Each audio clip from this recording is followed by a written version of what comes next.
O Evangelho de Marcos é um livro na Bíblia sobre a vida de Jesus, e a tradição antiga mais confiável nos diz que ele foi escrito por um homem chamado João Marcos. Marcos não simplesmente juntou um monte de histórias aleatórias sobre Jesus. Ele projetou esse livro para abordar algumas questões muito específicas sobre se Jesus era ou não o Messias judaico. Espere um pouco. Muitas pessoas como eu não estão muito familiarizadas com esse termo.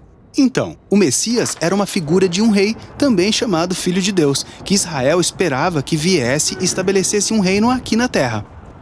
E no tempo de Jesus, Israel era ocupado por Roma, e muitos judeus esperavam que o Messias viesse e derrubasse os romanos para governar como rei.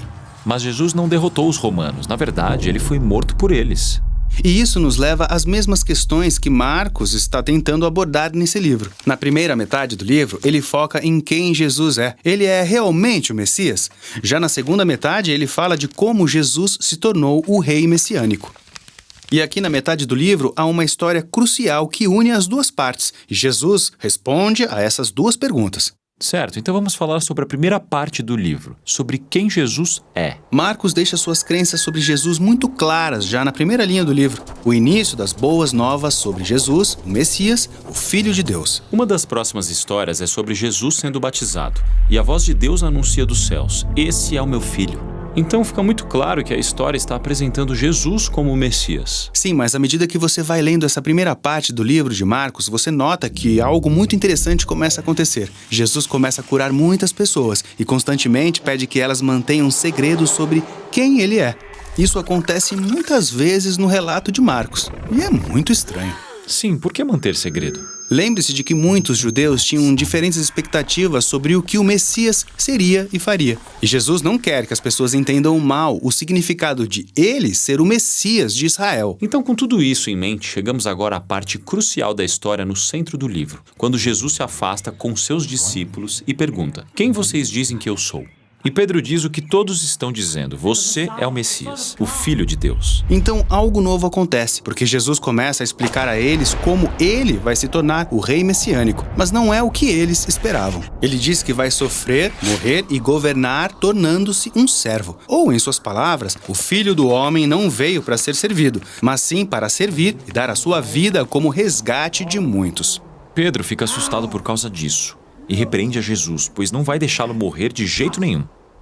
E Jesus responde: "Para trás de mim, Satanás." O que é muito intenso.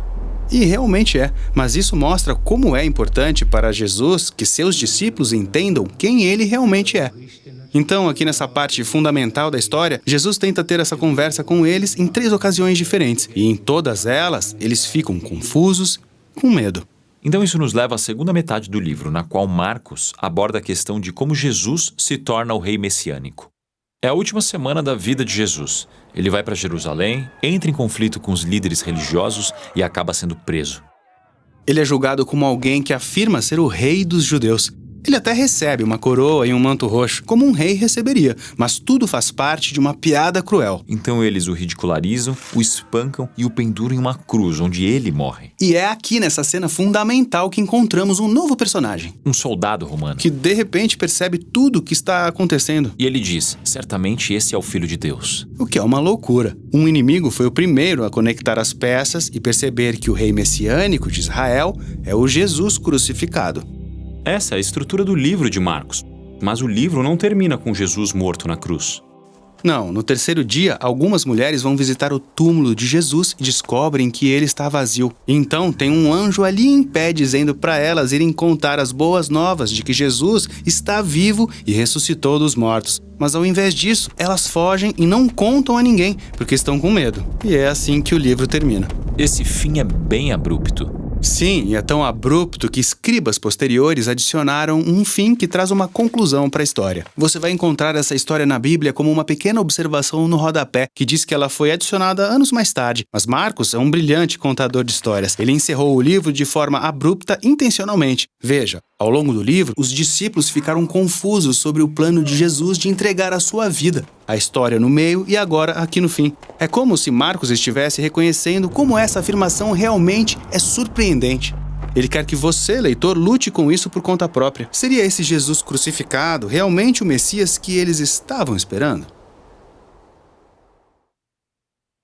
Nossa missão no Bible Project é ajudar as pessoas a experimentar a Bíblia como uma história unificada que leva a Jesus. Tudo que produzimos é gratuito, graças a pessoas generosas que se encontram ao redor do mundo, assim como você. Você pode acessar toda a nossa biblioteca de vídeos, conferir todos os nossos recursos e juntar-se a nós em bibleproject.com/português.